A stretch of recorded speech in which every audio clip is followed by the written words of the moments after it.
You catch Patti LaBelle last night? I did. Thought it was very good. Sweating to the oldies.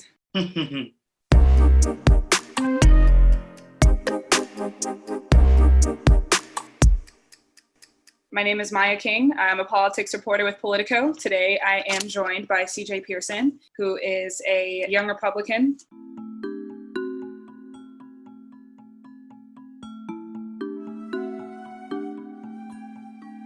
What other policies are you pushing for the president to also advance? And if he should win in November, what do you see the next 4 years looking like from a policy standpoint as it relates to race and issues that affect African Americans? You know, I see the next 4 years looking a lot like the last 4 years, a time where Black and brown voters have been treated exceptionally well by this president. Criminal justice reform, HBCU investment, economic opportunity zones across the board. This president has been a committed champion and fighter for the Black community in this country.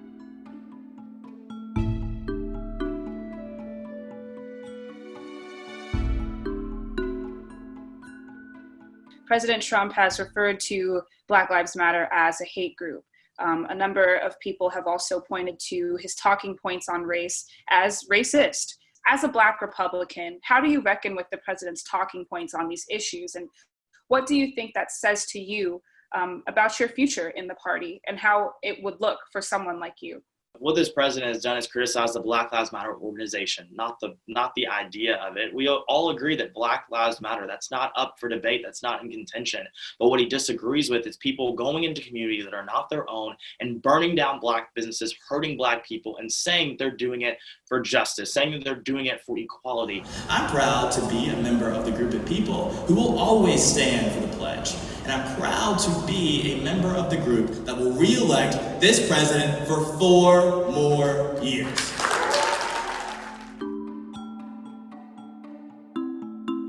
I view myself in a party that was literally the original party that advocated for civil rights. It was the Democrats that enslaved Black people. It was the Democrats that put my great-great-grandmother on the back of the bus. A lot of the criticisms of Biden have been about the 94 crime bill and the role that he's played and how that's impacted African American communities.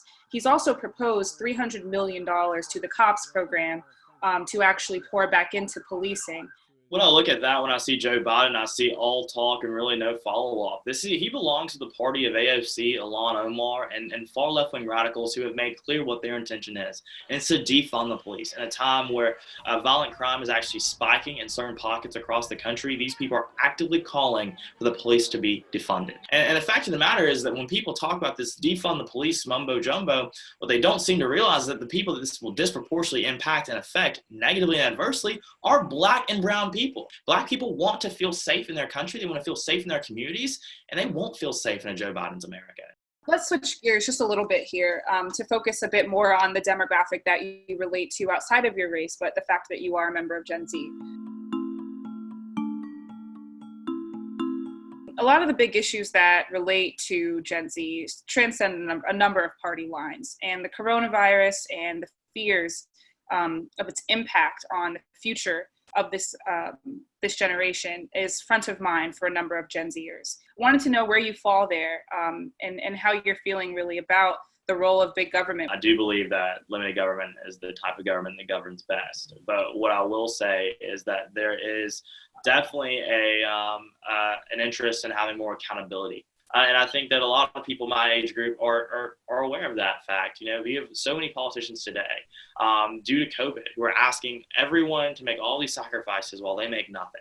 Also, other people in our generation who are very anti-police brutality and all of those things. Well, the police represent the government. And so if you really want increased police accountability, aren't you going to be anti-big government? And so I think that there's going to be these intellectual growing pains that happen as my generation finds itself politically and philosophically. How do you feel about the future of the Republican Party. And that's a party that you stand to inherit for many years to come. I'm excited about the direction the party can go. I think now we have a party that is really energized, now more than ever before, because we're a president who is absolutely taken on the system, who owes nothing to anybody, and who is just simply seeking to do and deliver for the American people. Young people are sick and tired of these politicians who've been in office for 30 plus years and haven't done a single thing since they've been elected. We're tired of politicians like Joe Biden, who've been in public service for 40 plus years and are running for office saying the things that they're going to do and they're going to accomplish when they've had 40 plus years to get it done. There is no more exciting time to be a Republican than today.